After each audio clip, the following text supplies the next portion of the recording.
Hello and welcome to Podcast Stories. Upon entering the house, everything appeared much the same as it did 6 months ago when I left. As I made my way into the bedroom to unload my duffel bag, I noticed a disarrayed bed with sheets scattered across the floor. The sound of the shower indicated that Susie might be home after all. Entering the bathroom, I caught a glimpse of her showering in the midst of washing her hair.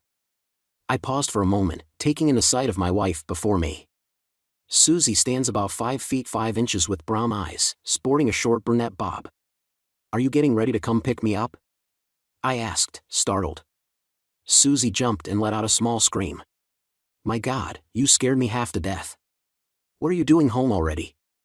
"As a child," my parents said, "you always need to help your family. It so happened that I had a brother whom I helped a lot. When we grew up, I found myself a wonderful wife, a home, and a job. I thought I was doing well, but suddenly my brother appeared, who was very jealous of me and wanted to take my wife away. I was left alone against everyone. As we passed by the Oakland Zoo nearing home, I glanced out the window after enduring over 5 hours on the bus. My residence in Oakland was within reach, where I could finally unwind and reunite with my wife, Susie, after 6 long months. I'm Joe Thomas, a 27-year-old former senior airman in the U.S. Air Force. Just hours ago, I concluded my 4-year active-duty tenure as a fighter aircraft integrated avionics technician responsible for ensuring the functionality of aircraft electronic systems. Returning from my third and final 6-month deployment abroad, this time stationed at Ramstein Air Force Base in southwestern Germany, I landed at Edwards Air Force Base in California a few hours back.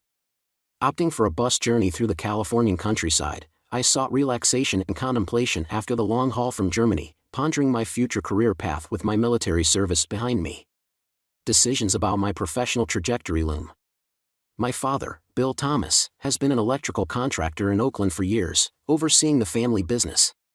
Upon completing high school, both my twin brother John and I apprenticed under Dad, while I pursued a career in the Air Force post-qualification. John remained to assist our parents with the business. I'm torn about returning to work there. I'm considering something fresh, something different. While I have the option to work for the family business and reconnect with Mom, Dad, Susie, and John regularly, the idea of going back to crawling through house settings and dealing with clueless homeowners is something I'd rather avoid. Then there's my wife, Susie, whom I started dating during my apprenticeship and married a year after joining the Air Force. Our marriage hasn't turned out as I'd hoped. It's gradually declined from good to bad. The 6 months leading up to my current deployment were initially fine, but I felt us drifting apart during that time. Being away for the past 6 months probably hasn't helped either. Maybe it's because we've been married for 3 years now and together for over 5, so perhaps the novelty of our relationship has started to fade. The real question is, how do I rekindle that spark?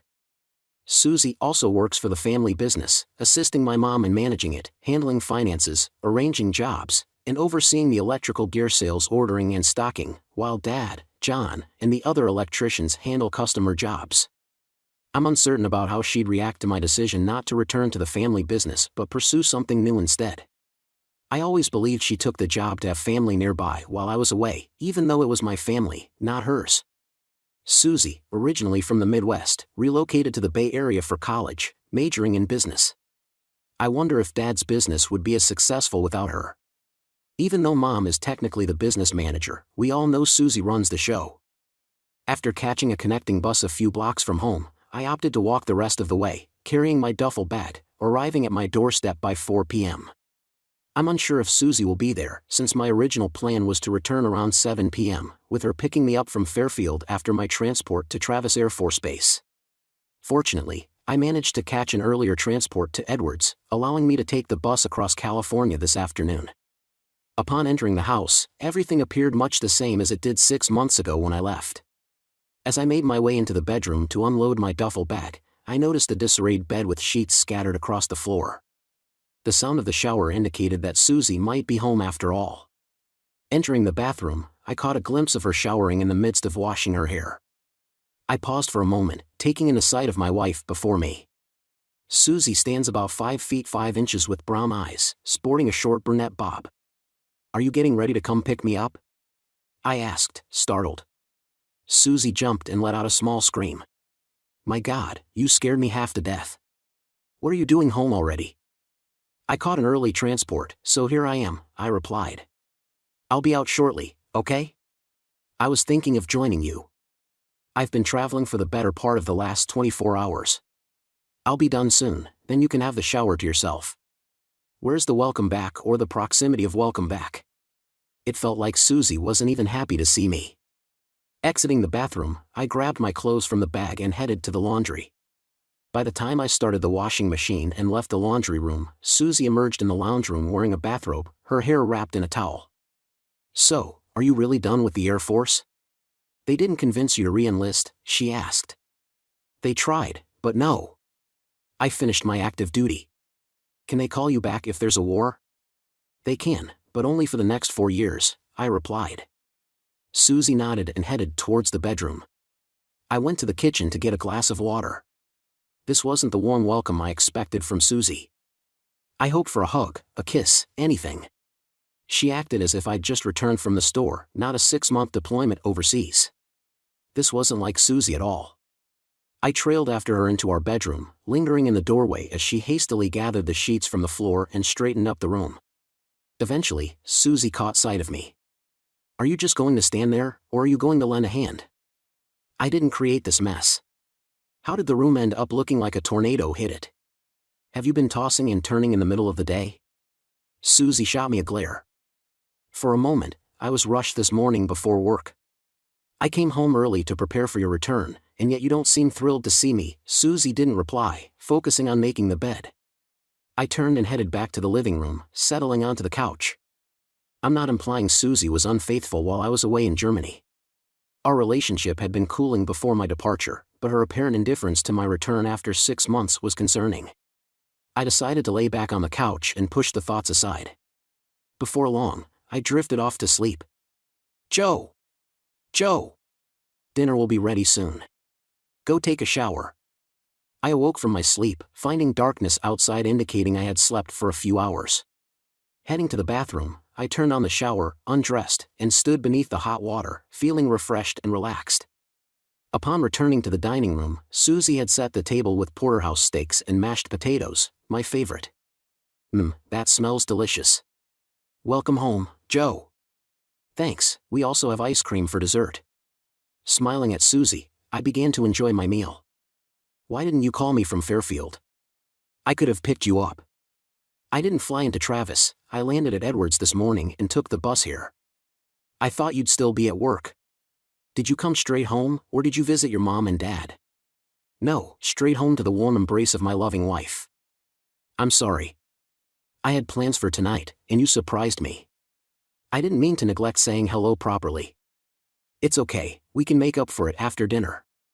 I have 6 months of missing you to catch up on. Susie continued with her meal, rarely meeting my gaze, lost in her thoughts. Are you still enjoying your job with my family? You're not obligated to stay now that I've finished my service in the Air Force. No, I genuinely like it there, I said. If I didn't, do you want me to keep working there? I don't mind at all.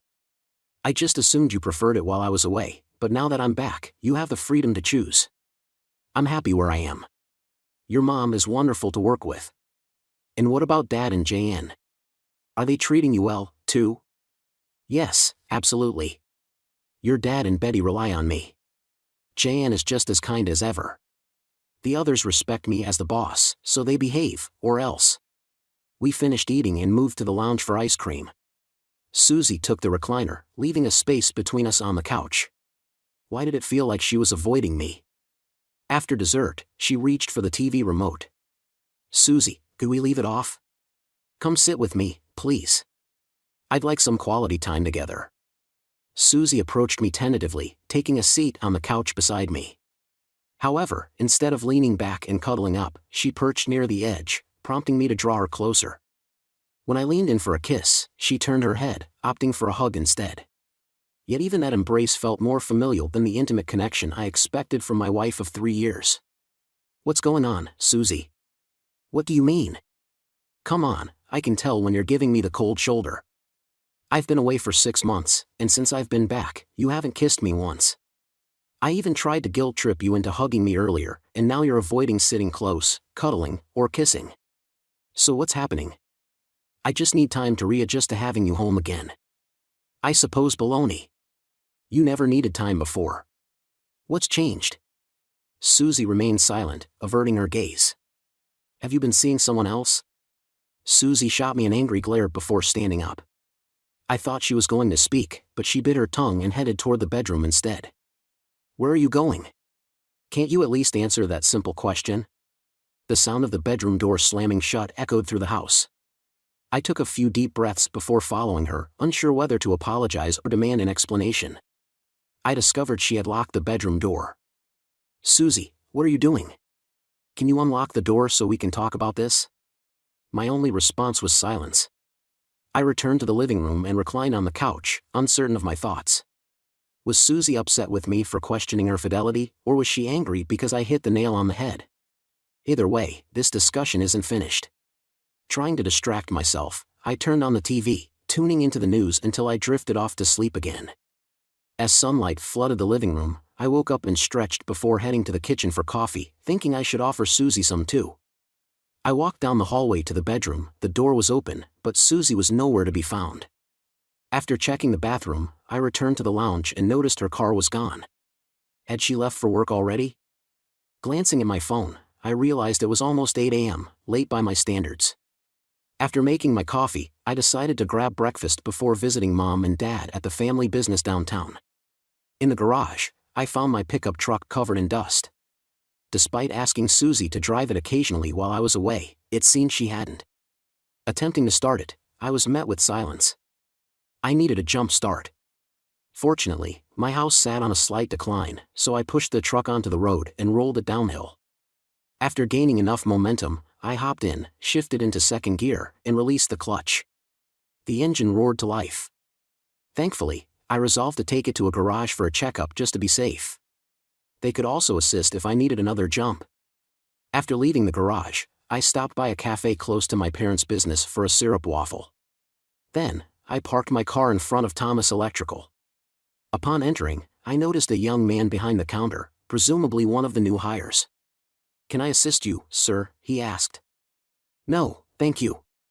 I'm all set," I replied as I made my way towards the service door leading to the storeroom, workshop, and office area.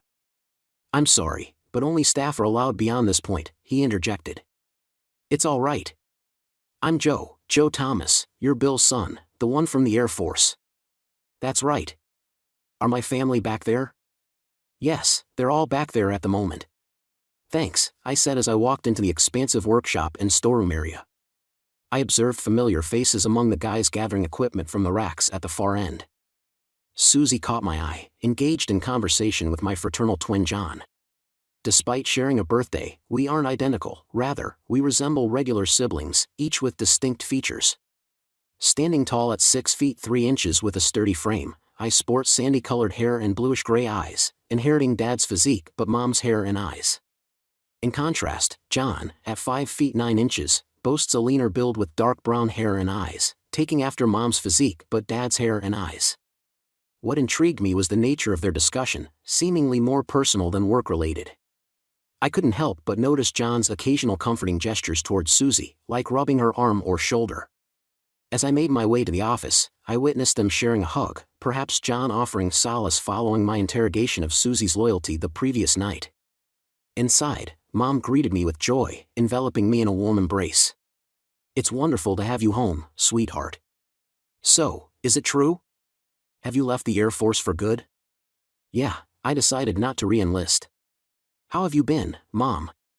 Keeping Dad and everyone else in check?" Mom chuckled at my question. "You know your father marches to his own drum. You're just like him." As I released my grip on Mom, Dad stepped forward and embraced me, a gesture that was rare enough to indicate his happiness at my return. "Good to see you, son. Welcome home. Good to be home permanently." "Dad, how was Germany this time?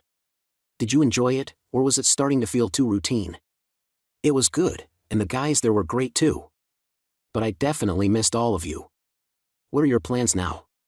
Any regrets, or are you considering re-enlisting later?" "No regret, at least not yet. I'm not sure what I'll do next. I might need a few days to figure it out." "Well, you know there's a job waiting for you here whenever you're ready. Don't pressure him, Bill. He doesn't have to come back to work here. We've talked about this. This business belongs to him too, Betty. It's not just about John. It seemed that this conversation had touched on something that had been simmering between Mom and Dad before. I hadn't mentioned to anyone that I wasn't planning on working here, so I wasn't sure why they would have been discussing it. So, are you planning to re-enlist in the Air Force or considering returning to work with us? Neither. I might explore other options. I haven't made up my mind yet, I acknowledged. Then Dad chimed in, Hey Joe, what's on your agenda for today? Nothing specific. Why do you ask? Well, how about spending the day with me? I've got a task I could use your help with, and we can catch up as well. Sure, Dad, why not? Just give me 10 minutes to gather the equipment, and I'll meet you at the back loading bay. Sure thing. As Dad headed out to the storeroom, John followed suit. Susie and Mom sat down at their desks, and I realized that Susie hadn't spoken to me all morning. Actually, she hadn't said anything to me since I confronted her about cheating last night. I approached Susie's desk, lowering myself beside her, and spoke in hushed tones. Can we have a conversation, or are you going to act like I'm not here? I'm not sure if we have anything to discuss. We have plenty to discuss. I just get the feeling you're avoiding it. Susie gave me a determinedly cold look. Not until you apologize. I'm willing to apologize, but first, can you explain why you've been distant since I returned? I noticed you were more engaged in conversation with John earlier than you've been with me. Do you still want to be married to me? Once again, she stared at me before replying, just because I didn't immediately initiate intimacy doesn't mean I'm being unfaithful. But you've shown no affection at all, as if we're not even married. Care to explain? I need some time to readjust. Readjust from what? What's really going on, Susie? Nothing, Bill is waiting for you, and I have work to do. Please just go. Realizing I wouldn't get any answers, I stood up and headed outside to the truck, where Dad was finishing loading the gear. Ready to go, Joe? Yeah, let's go. Upon arrival at the job site, we found ourselves faced with a renovation project. Although the house had essentially been stripped bare, Dad's task was to install all new wiring throughout. After unloading our tools and equipment, we made our way inside. Carpenters and laborers were also present, and we were greeted by the foreman on our way in. Fortunately, we didn't have to interact with the homeowners directly.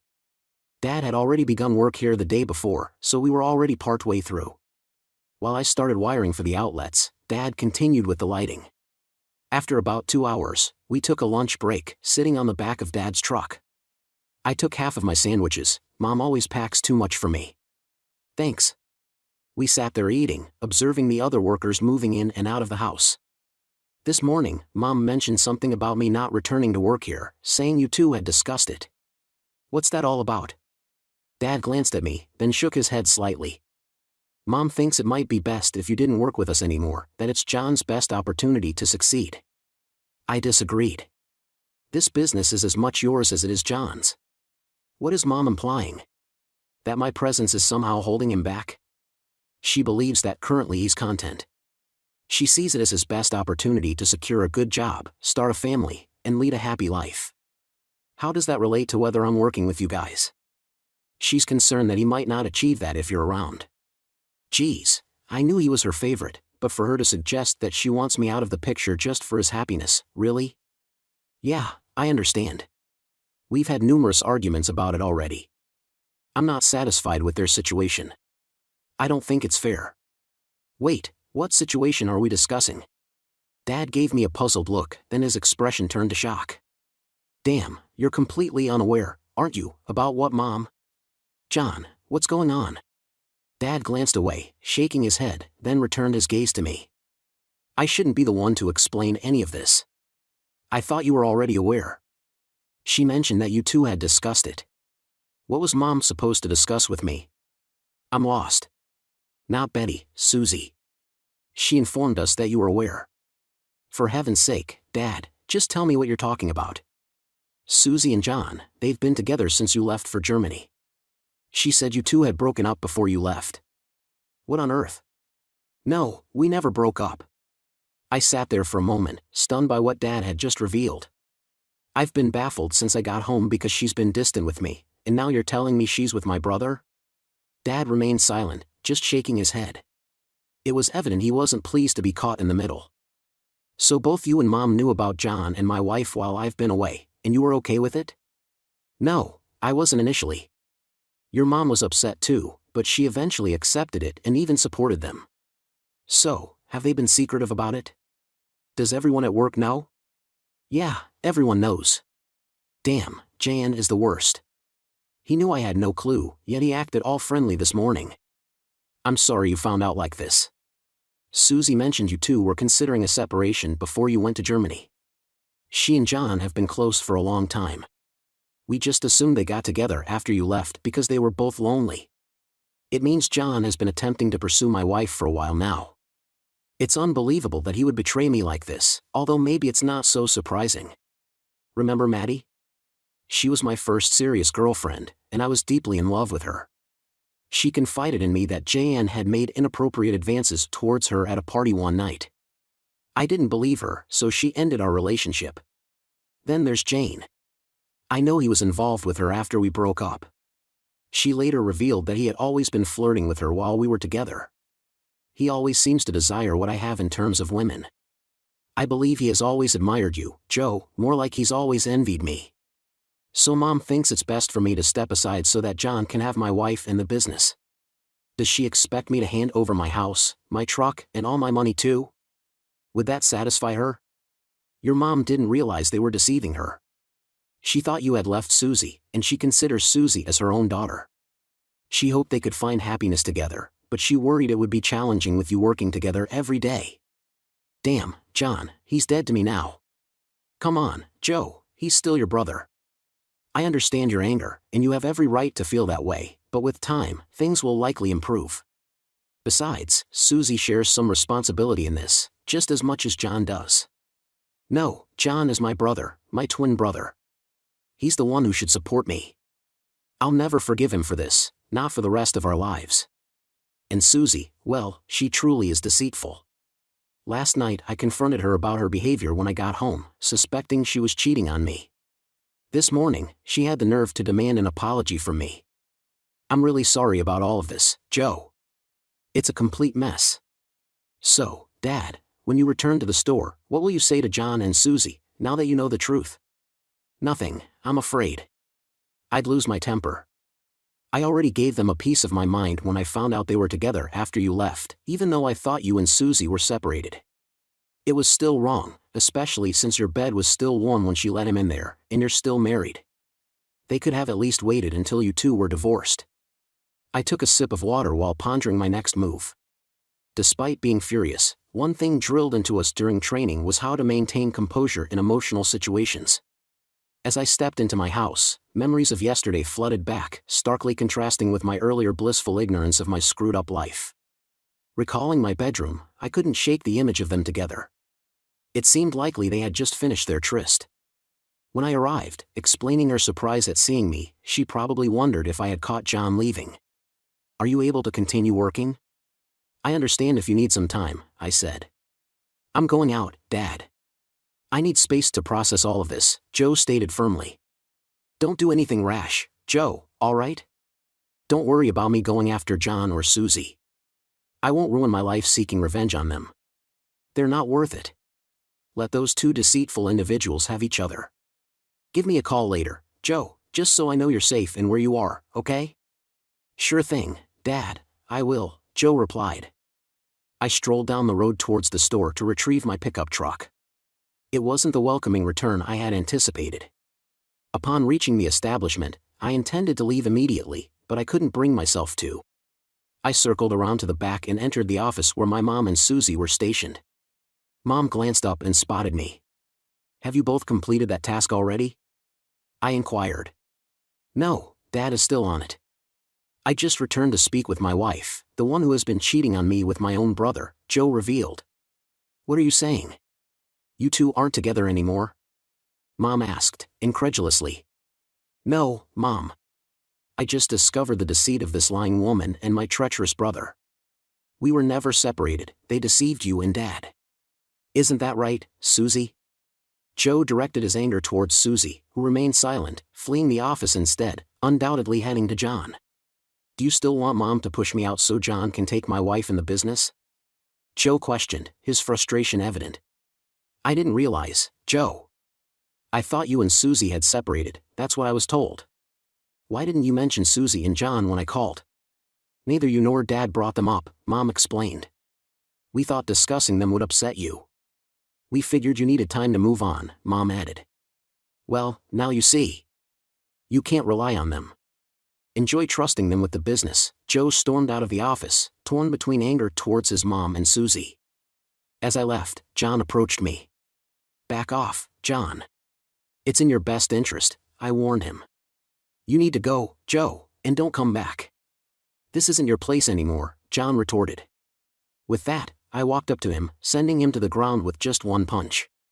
John has never been a good fighter and has always relied on me for that. Standing over him as he crouched on the ground, I asserted, You're nothing to me, John. Do you understand? You're not my brother anymore. Don't call me, don't contact me, and if you see me, turn away. And as for Susie, I don't really care what you two do, but she needs to get her stuff out of my house today. I wish she wasn't there when I get back.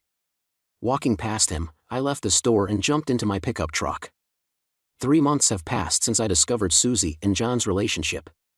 She moved in with John, prompting me to sell our house due to the memories it held of Susie. The sale went smoothly, covering the mortgage and leaving me with some extra money. After splitting the proceeds with her, I opted to rent an apartment in South San Francisco for its proximity to the international airport and aviation businesses. Within a week, I secured a job at a prominent aviation technical support firm, as my skills were in demand.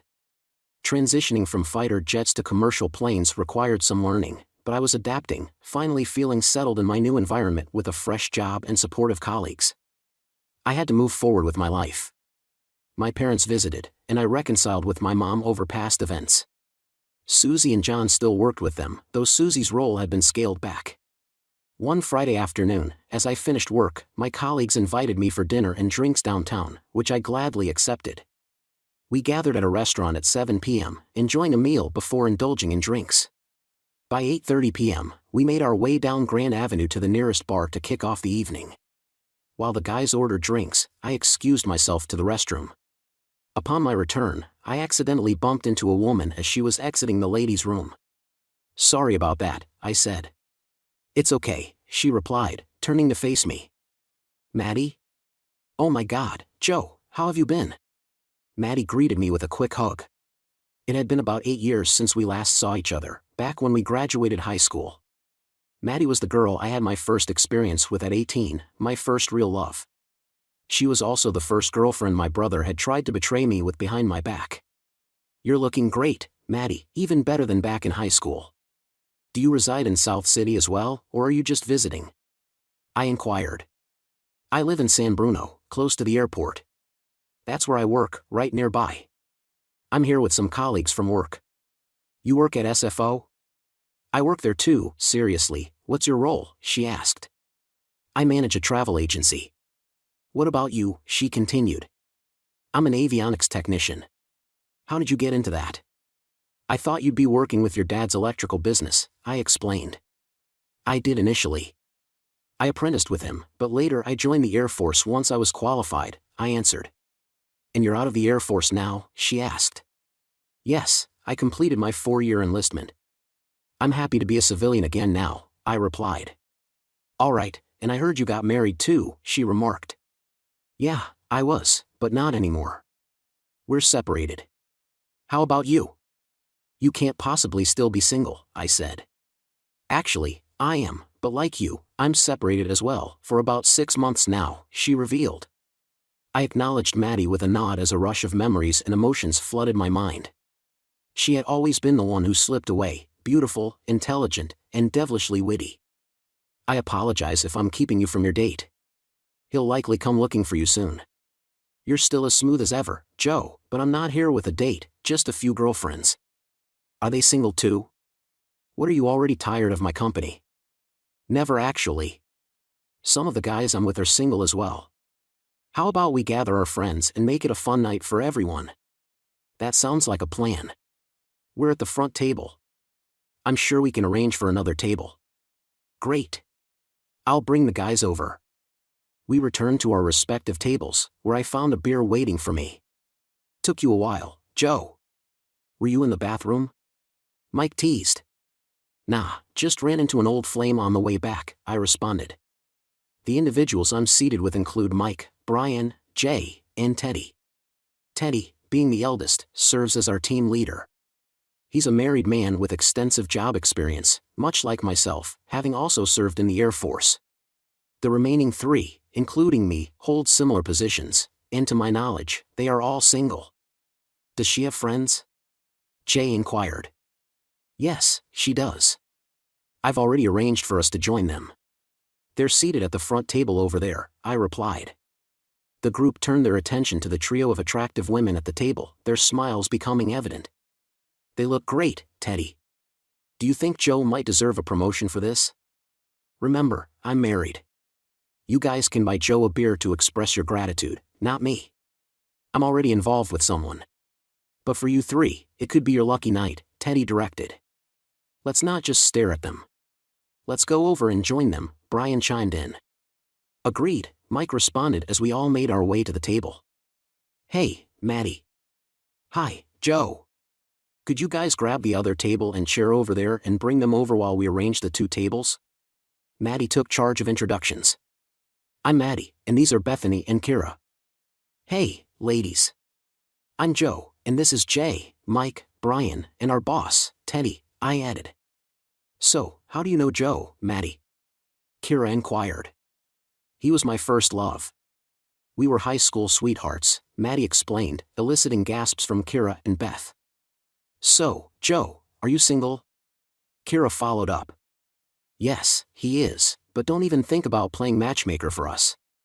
He's got some serious apologizing to do first, Maddie interjected with a smile. Oh, sounds like you messed up last time, bro, Jay chimed in. Yeah, I did. Big time, I admitted. Mad leaned over to whisper something to me. Are you only saying that now, or have you finally realized I was telling the truth about John? I've only recently come to realize it. He's the reason I'm separated from my wife. After seeing John's true nature, I reflected on what you told me before. I deeply regret not believing you, I whispered back to Maddie. Well, we were young, and he was your brother. But you can try to make it up to me if you want. Maddie then gave me a quick kiss on the cheek. Wow, that was fast, Maddie. What did he say to win you over so quickly? Bethany asked. I don't kiss and tell. Besides, Joe always had a way with words, Maddie replied. Really? Was he your first, too? Kira asked, grinning widely. Kira, that's a bit personal to ask in front of everyone. We just met, Bethany interjected. Just spill it, Maddie. Fine, yes, he was. Happy now? Maddie laughed. What about you, Joe? Was Maddie your first, too? Yeah, she was my first and the best, I replied, earning pats on the back from some of the guys. Is it just me, or is it getting warm in here all of a sudden? Bethany joked, fanning herself. All right, enough about Joe and me. Who are the single guys here? I need you to keep these 2 ladies occupied. That would be Jay and Mike. Good luck with them, ladies, Teddy said, shaking his head and laughing. The following hour or 2 passed quickly, with everyone feeling at ease and enjoying themselves. Jay and Mike appeared to be hitting it off with Bethany and Kira, while Teddy and Brian were also having a good time. Personally, I found myself enjoying a conversation with Maddie. She has a way of making me feel completely relaxed. I'm pretty sure I had a silly grin on my face the entire time. At some point, I excused myself to use the restroom, and Maddie did the same. After finishing up, I waited for her in the hallway outside. When she emerged, she joined me, leaning against the wall. It's really great to see you again, Joe. I mean that, she said. Same here. I forgot how much I enjoyed spending time with you, just being around you, I replied. I know, right? Maybe it's like they say about your first real love, that you carry a connection with them for the rest of your life. Maybe. I'd certainly like to put that theory to the test, I said with a smile. Smooth, Joe. Very smooth. Why don't we start with you giving me your number and then asking me out to dinner? What if I want to start by giving you a kiss first? I countered. Maddie met my gaze and let out a mischievous giggle. Okay, Joe. We can start with that. I leaned in and gave Maddie my first genuine kiss since our senior year in high school. It surpassed my memory of it. Maddie gently placed her hand on the side of my face and wrapped her other arm around my back. I reciprocated by embracing her tightly as we kissed. It felt incredibly satisfying. As we parted from the kiss, we locked eyes. Wow, that was amazing. You've still got it, Joe, Maddie said. I think that was all you, Maddie. God, I could use more of that, I replied. I leaned in for another kiss. This time, Maddie ended it a bit sooner. You said one kiss, not a marathon. We should head back to the table before I completely lose control. Must we? If it were up to me, I'd be taking you home right now. Easy there, tiger. How about dinner first? I'm not that easy, Maddie replied playfully. All right, but can I at least have another kiss before the night's over? Yes, you can. I promise. We rejoined the others, my mind buzzing with thoughts of the kiss with Maddie as we chatted and danced over the next hour. Couples formed, Jay with Bethany, Mike with Kira, while Teddy had already left for home to his family, and Brian departed shortly after, leaving just the three couples. Around 1 a.m., I found myself dancing to a slow song with Maddie when she mentioned that she and the girls would be heading home after this song. Remember, you promised me another kiss before you left tonight. That's why I'm giving you a heads up now so you have time. I gazed into Maddie's captivating blue eyes and leaned in for the kiss. It began softly but quickly escalated with passion as our tongues intertwined. It felt as though the world around us blurred with my focus solely on our connection. As I kissed her with newfound desire, I felt as our mouths separated. I gazed into Maddie's eyes.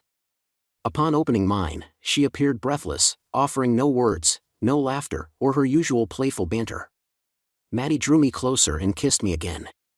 It was astonishing how quickly we had connected in just a few hours. Perhaps it was our shared history or maybe lingering unresolved emotions, but I was already captivated. You better remember to call me Joe, she insisted. That's something you don't need to worry about. I'm already eager to see you again and you haven't even left yet. Maddie nestled her head against my chest as we swayed to the music for the rest of the song. When it ended, we returned to our table.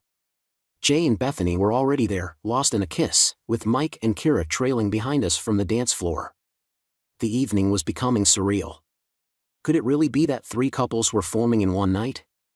As we all headed out to the front waiting for cabs, we remained in pairs, engrossed in our separate conversations. When the first cab arrived for the three girls, Maddie quickly gave me a kiss and a reminder to call her before hopping in with Bethany and Kira.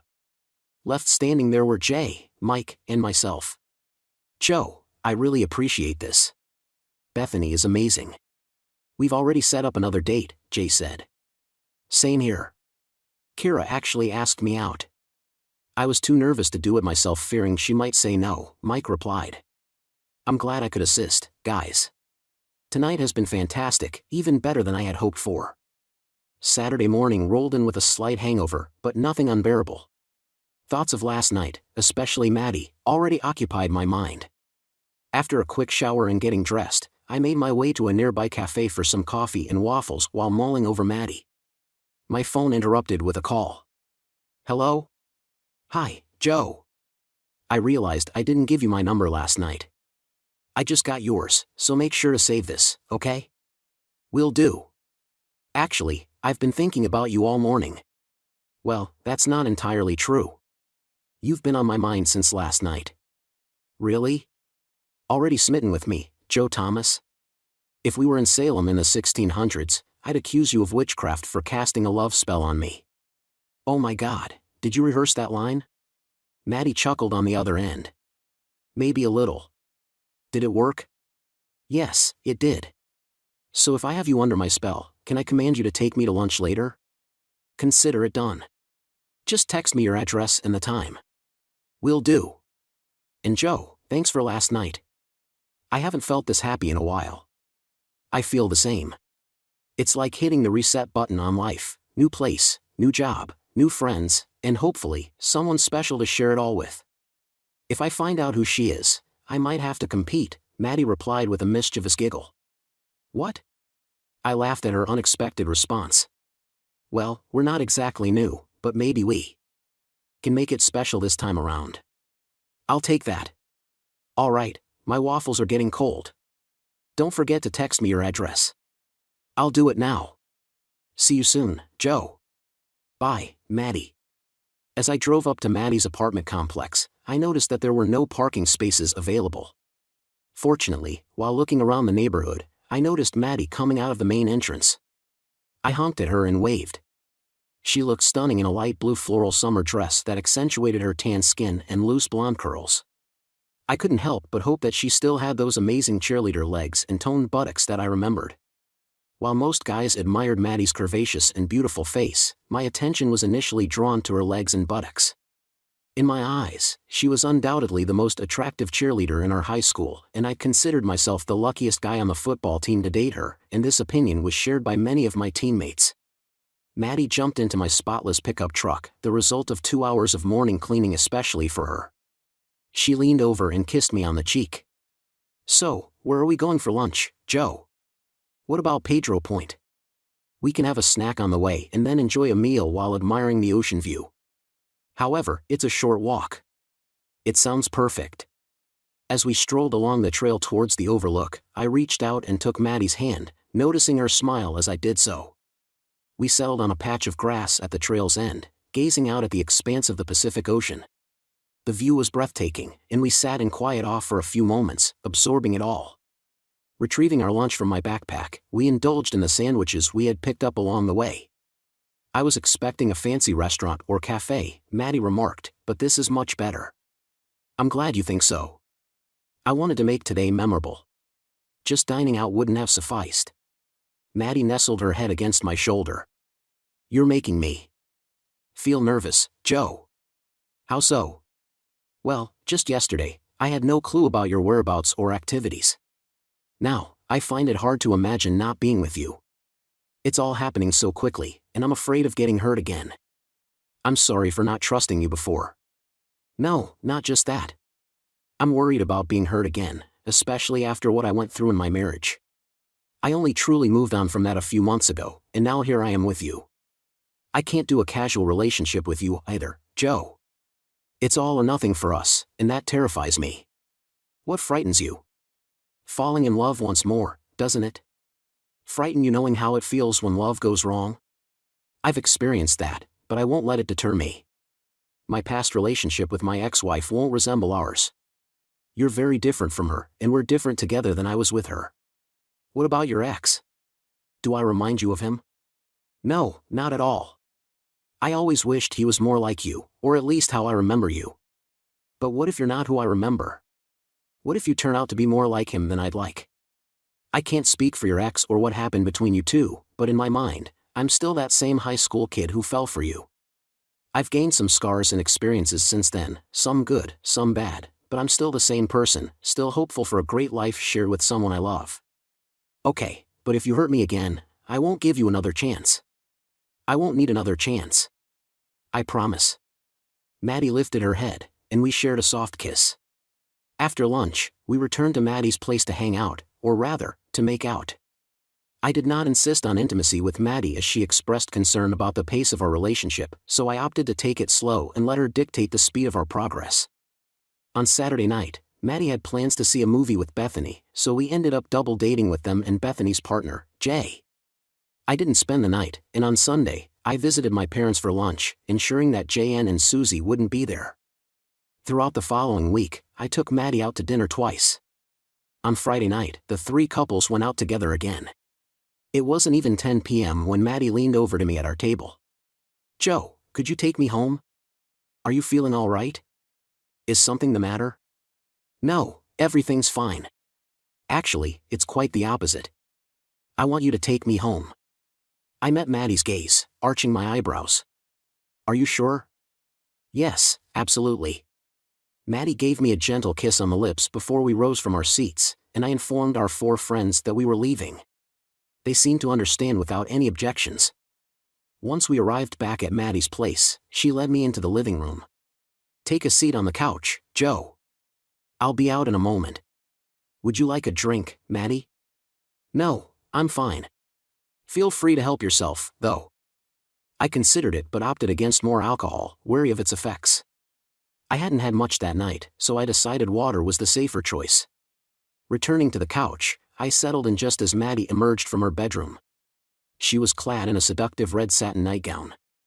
I couldn't help but admire her. "Wow, you look incredible in that." "Thank you, Joe. I bought it this week just for you." "Thank you, really. You look absolutely stunning." Sitting down on the couch next to me, Maddie snuggled up to me, and we kissed gently. Then Maddie burst out laughing. "What's so funny?" "I'm trying to be polite. I just can't believe I'm as nervous as I was when we were 18 and we were going to do this for the first time. I feel like a teenager again, and it's all your fault, Joe." "Don't worry. I feel the same way. If it calms you down, I was just a little nervous before you came back, worried if I'd had too much to drink tonight." Maddie smiled at me, gently running her hand over my face. "We only met a week ago, and I've already fallen in love with you again, Joe." I kissed Maddie gently on the lips.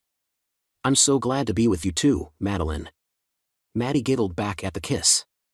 "Are we going to call each other by our full names now, Joseph?" "Just for today, until our wedding day." Maddie froze, looking up at me, the smile gone from her face, and we started moving on to the most enjoyable part of the evening. Everything happened in a blur.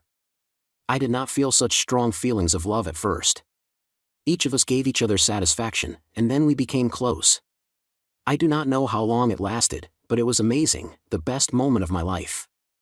I collapsed on top of Maddie, gasping and exhausted. The warmth between us was palpable as we lay there, enjoying a rare feeling of bliss. "Wow, that was amazing, Joe. I've missed you so much." I chuckled at her remark. "So, you're only interested in my body, right?" "No, I like you completely." Maddie nudged me lightly, forcing me to roll off her onto my back. She turned to me and put her head on my chest. "Joe, was it as good for you as it was for me? I mean, I'm not sure how to put it into words. It was an incredible feeling, Maddie. It was amazing. It was like reconnecting with you. It's hard to explain." I ran my fingers through her hair. Maddie lifted her head to meet my gaze. "I can't believe I've already fallen in love with you so much. You know that, don't you?" "I love you too, Maddie." "Really?" Over the following weeks, Maddie and I became inseparable. When we weren't at work, I frequently stayed over at her apartment, since it was conveniently located for both of us. Eventually, I began leaving some work attire and a toothbrush at her place for added convenience. It was remarkable how quickly we settled into our routine. It felt like finding the missing piece of oneself, achieving a sense of wholeness. Our time together in high school, spanning about a year, had already fostered a deep familiarity between us.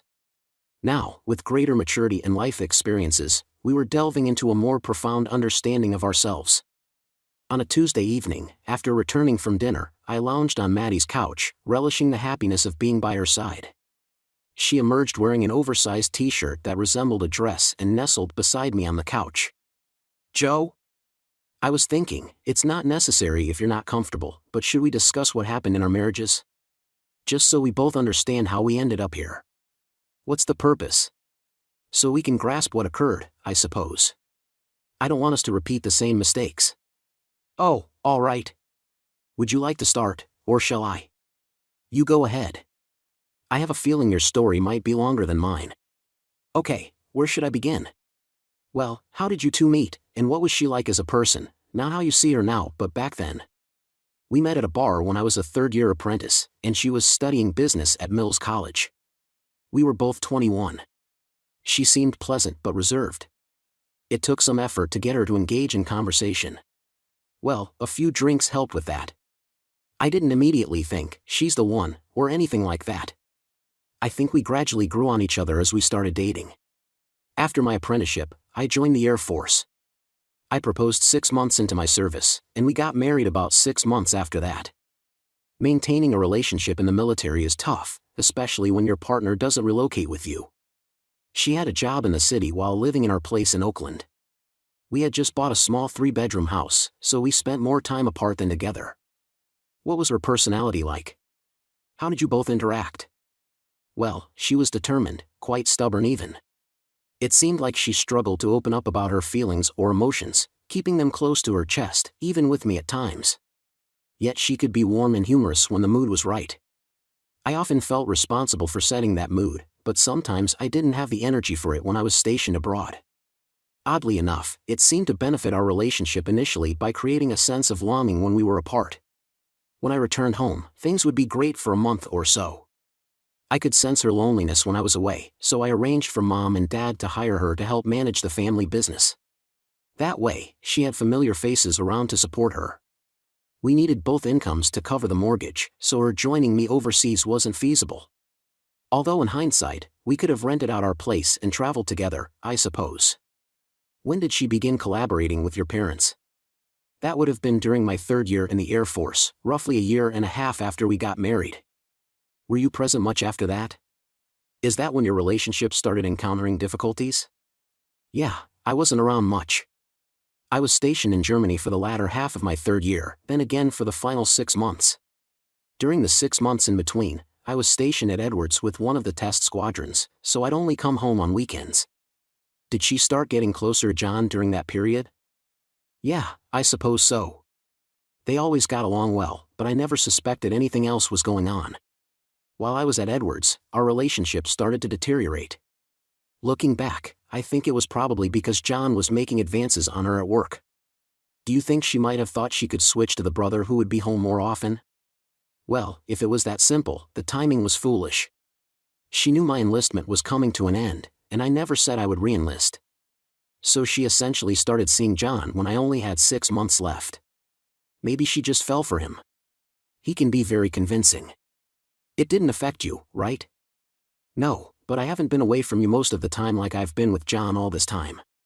And yet, even if that were the case, I wouldn't let it happen because I loved you, and that would be wrong. I mean, I was so disgusted when he was bothering me that night at the party, but I was a little drunk, so he just kept doing it because I didn't directly tell him to leave. Why didn't you do that? He was your brother. I knew he was a little drunk too, and at first, I thought he was just fooling around, but then the situation escalated. You mentioned that he kept doing it. What exactly was he doing? He was sneaking up on me from behind. Then he hugged me tightly so that I wouldn't leave. Even when I screamed at him to stop, everyone just thought it was a joke, that we were just fooling around. But there were others who were fooling around too. I remember being very angry that you weren't there because John wouldn't have dared if you were. I was also angry at myself for not leaving the party then, but I was determined that John wouldn't ruin my evening. Yes, I apologize for that too. Anyway, he intercepted me in the hallway when I was coming out of the toilet and pushed me into one of the bedrooms. Well, you can imagine the rest. It was the first time I found myself in a situation where everything happened against my will. No one helped me. They probably assumed that I was an accomplice because they always saw John with you and me together. They might think that I'm just fooling around with him while you're playing football. Well, it's nice to know that at least you were able to protect yourself. I hope he still feels the pain of his chicken eggs. So, what's your story? I met my ex, Simon, when we were both in college in our sophomore year. We started dating and got engaged about a year after graduation. We got married about 2 years after that. So you were together for a few years before you got engaged, and then it took a while before you got married. Why did it take you guys so long to tie the knot? I'm not sure. Looking back, I like to think that maybe we both felt it was wrong or something. Perhaps we were content with what we had at that time. Did you still have feelings for him? Well, at the start, yes, but over time, like I imagine it happened with your relationship, too. We began drifting apart, and I think we ended up getting married in a bid to salvage what was left of our connection under pressure from both our families and friends. But it only lasted about 6 months. What caused the downfall? Did you both mutually decide to split? No, it all unraveled when he lost his job and struggled with the new one. He turned to drinking, which escalated into violent behavior. Violent? Did he hurt you? It started with words, then escalated to pushes and shoves. By then, I knew it was time to leave. But one night, during an argument, he punched me. I can't even recall what set it off, but he came home angry and drunk and took it out on me. I insisted he sleep on the couch that night. The next morning, the violence continued. That was the breaking point. Have you reported it to the police?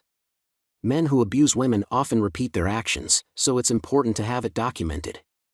That way, if another woman complains, there's a record. Yes, I did. I obtained a restraining order against him, and he had to move out. I haven't seen him since then. I'm sorry you had to go through that, both with John and Simon. I hope your other relationships have been better.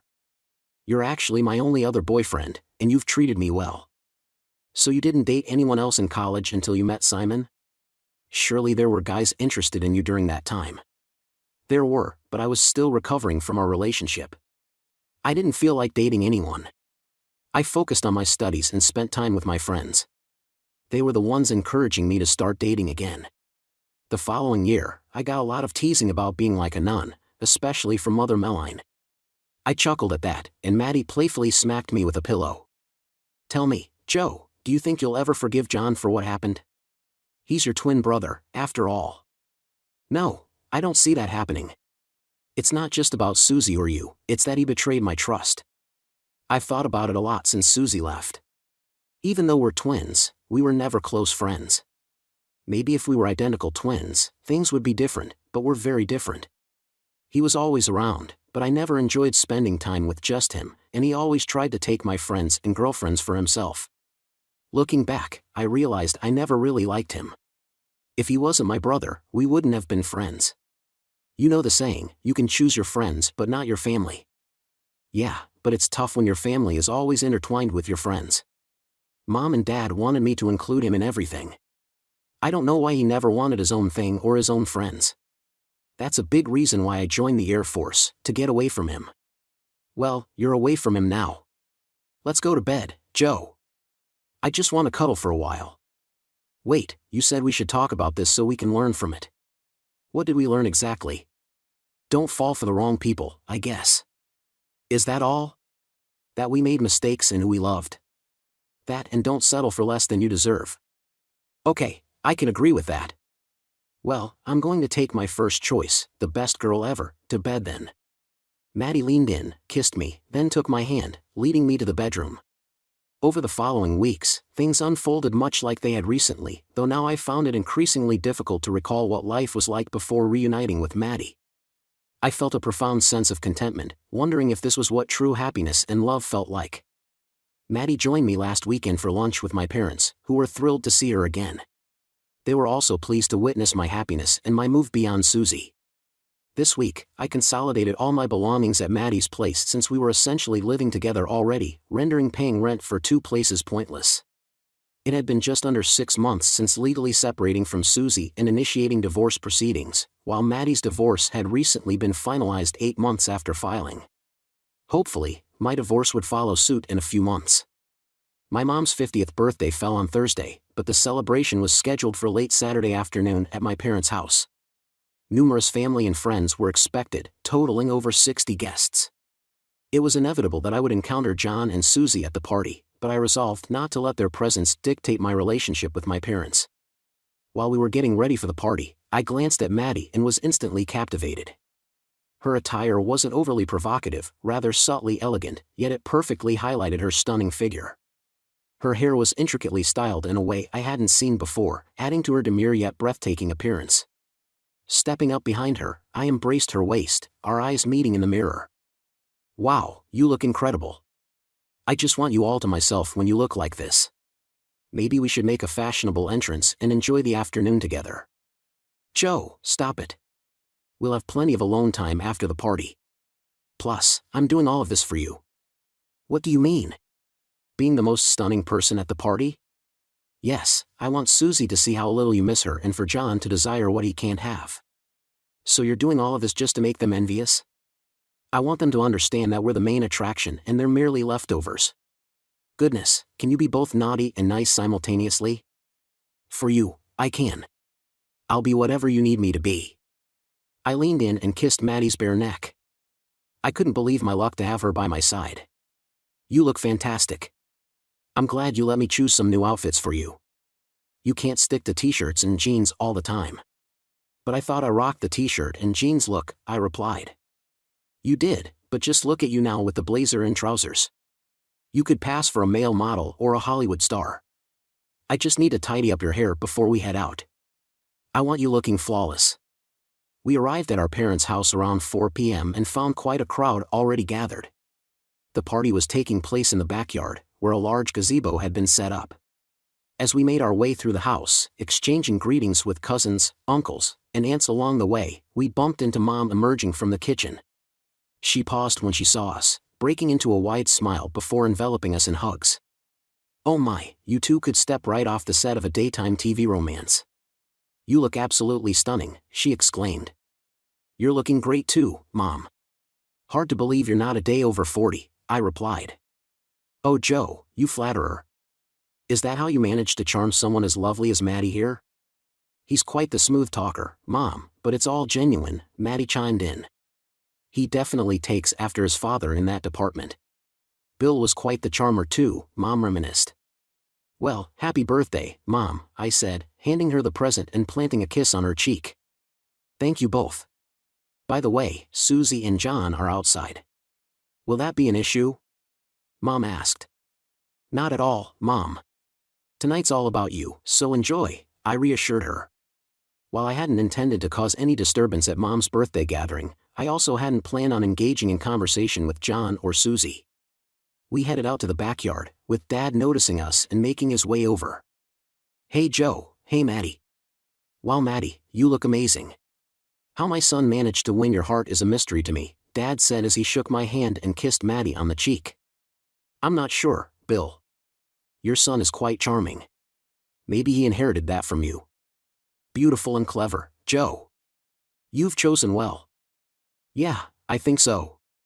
Mom seems to be enjoying her birthday. She looks genuinely happy. You know your mom. A lot of it is just a facade. She's been stressing over this party for weeks, but I hope she can unwind soon and actually enjoy herself." "I hope so too, Dad. Joe, your brother and Susie are over there. Are you okay with that?" "Yeah, as long as they don't come over and start chatting with us, everything should be fine." "All right, I'll let them know to give you guys some space." "Okay, fine." We mingled with the other guests, most of whom were either relatives or friends of my parents. Some were familiar faces, while others were not. However, it seemed that everyone recognized me, likely due to my height and build, making me stand out. The majority of the guests were captivated by Maddie, showering her with compliments on her beauty. At one point, Maddie headed into the kitchen to assist Mom in bringing out more food, and I noticed Susie trailing behind her. I shook my head, realizing Susie had no clue who she was up against if she decided to confront Maddie. A few minutes later, Susie emerged from the house appearing somewhat upset. She approached John, and from a distance, I could tell they were attempting to conceal what was clearly a disagreement. Then Susie walked away from him, choosing to sit alone away from where John was standing. Shortly after, Mom, Maddie, and one of my aunts carried trays of food from the house to the gazebo. I observed Maddie glancing over at John, then back at me, sporting a mischievous grin. Goodness, I adore this woman. After Maddie assisted with the meal, she strolled over to me wearing an expression of confidence, perhaps even a hint of smugness. "You've been up to no good, haven't you?" I murmured softly as Maddie stood beside me. "You have no idea. I'm itching to hear all about it. I'll fill you in when we get home. For now, let's just revel in how uncomfortable Susie and John will be for the rest of the evening." I glanced at Maddie, unable to suppress my smile as I gently kissed her on the lips. "Once my divorce is finalized, I want to marry you. No engagement, just straight to marriage as soon as possible. Are you even going to ask if I want to marry you first?" "I will. I'll get down on one knee, do the whole shebang, maybe even serenade you if it helps. I'm looking forward to it, Joe, though I can't vouch for your singing. It might be the one thing you're not great at." "Fair enough. I'll hire a professional then." I chuckled with Maddie. As Maddie predicted, Susie and John hardly exchanged words for the rest of the evening, and when they did, Susie's hostility towards him was evident. I don't consider myself vindictive, but I must admit it was satisfying. Later, I went inside the house to use the restroom. As I left, John was waiting outside the door for his turn, his face showing signs of apprehension. As I approached, he stepped aside to let me pass. I shot him a disapproving look and shook my head slightly as I walked by. That was the extent of my interaction with John for the evening. After the party, I drove Maddie back to our apartment. As we undressed, I was eager to hear about Maddie's conversation with Susie. However, Maddie made me wait, suggesting that we shower together first. We exchanged kisses when we hugged, then Maddie broke the kiss and looked into my eyes. "So, do you want to hear about what happened at the party?" I nodded in agreement. "Well, I went to the kitchen to help your mom prepare some trays of food, but first she had to go to the bathroom, so I was alone in the kitchen when Susie came in and stood next to me, and started putting food on one of the trays." Maddie put her head on my chest and continued the story. Susie started talking to me. "So, you're Joe's new girlfriend?" "Well, I'm his wife, Susie. I guess I'm going to be an ex-wife soon. And I'm not Joe's new girlfriend, I'm Maddie, Joe's first girlfriend, the one he ever loved, and who will soon become his wife." I think it took her by surprise. "Is that all, Maddie? Who's telling the story here?" "Joe. I have to thank you, Susie, for leaving a wonderful guy like Joe for a man like John. You've allowed Joe and me to rediscover our love. Joe's terminated your relationship once before, why assume he won't repeat it? Joe didn't end things last time. I left because he didn't trust me when I warned him about his brother's intentions to steal his girlfriend. John has a track record of that, you know, always wanting what Joe has, his friends, his girlfriends, his wife. John knows how to manipulate situations to his advantage. He didn't succeed with me, I'd never sink that low. He did attempt to force himself on me physically. What a charming guy you have there. Honestly, you should keep an eye on him when he's intoxicated or angry, those types struggle with rejection." She gave me a knowing look before exiting the kitchen. I recognize that look, Joe. It's as if she understands the true nature of John.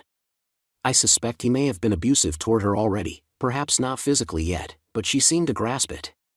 That could explain their altercation. When she returned to John, she avoided him for the rest of the evening. I wouldn't be surprised if he's already been manipulating her to do his bidding. Chances are John was a completely different person when you weren't around. It's as if your presence kept him in line, but he could be quite the cunning jerk in your absence. It reveals how well you can truly understand someone. Why didn't any of you inform me about his true nature? What? Inform you that your twin brother, whom you adore, is a complete jerk who probably can't stand you. Plus, he was always present whenever you were around, making it nearly impossible for our friends to discuss him with you. I refrained from telling you because I feared you wouldn't believe me until that party, at least. And even then, I was proven right, you didn't believe me. Yeah, I can't believe I was so blind to his deceit. I was incredibly naive. No, Joe, you're just a good-hearted person who wants to see the best in others. Don't ever let him change that about you." Maddie turned off the shower and grabbed the towels. "Enough storytelling, let's head to bed. Besides, I have something else to share with you." I quickly dried myself and followed Maddie into the bedroom, snuggling naked with her under the sheets. "So, what's the other thing you wanted to tell me? Care to guess?" "Okay, that I'm the best lover you've ever had." "Well, yes, but that's not it." "That you can't wait to marry me again?" "Yes, but that's not it either." "That you're the most gorgeous woman I've ever laid my eyes on?" "Come on, Joe, stop teasing." I paused, sensing her breath on my face as we lay together in the darkness. "Okay, then. I'm assuming I said yes," she replied. I kissed Maddie tenderly, the moment seeming to stretch on endlessly. I asked, "Well, lucky for us I'm not interested in getting engaged right. Can't have you walking down the aisle all visibly pregnant. How far along are you?" "Not far. I went to the doctor this week for confirmation tests." "You're not upset we didn't discuss it first, are you?" "I was switching birth control. That's how I think it happened." "No, I'm thrilled, truly. I can't wait to be married to you, to buy our own house, to have 4 kids running around." 4? Wait, I want to maintain my figure, you know. I'm sure you'll be the most stunning mom at the PTA meetings, the fittest MILF in the Bay Area. You always know how to charm me, Joe. "Yeah, I love you, Maddie." "I love you too, Joe." In under 2 months, my divorce was finalized. Around 7 months post my split from Susie, Maddie and I exchanged vows in a cozy ceremony, surrounded by loved ones. Bethany and Kira stood as her bridesmaids, while Joe and Mike were my best men. Despite needing significant renovation, we acquired a house in San Bruno, with invaluable help from my dad and coworkers. 6 months after our wedding, Mason, our son, was born. Now, Maddie is expecting our second child, a girl, as per the scans. My parents are now gleeful grandparents, steering the family business sans John or Susie. Post my wedding, Susie left, allegedly due to a restraining order from my brother. She headed back to the Midwest. Maddie's instincts about John's violent nature were spot on. Consequently, my parents ousted John from the business due to his behavior, although he remains a silent partner like me, now employed elsewhere in San Jose. As for Maddie and me, Dad's foresight was accurate. Our happiness knows no bounds, and Maddie remains my true love.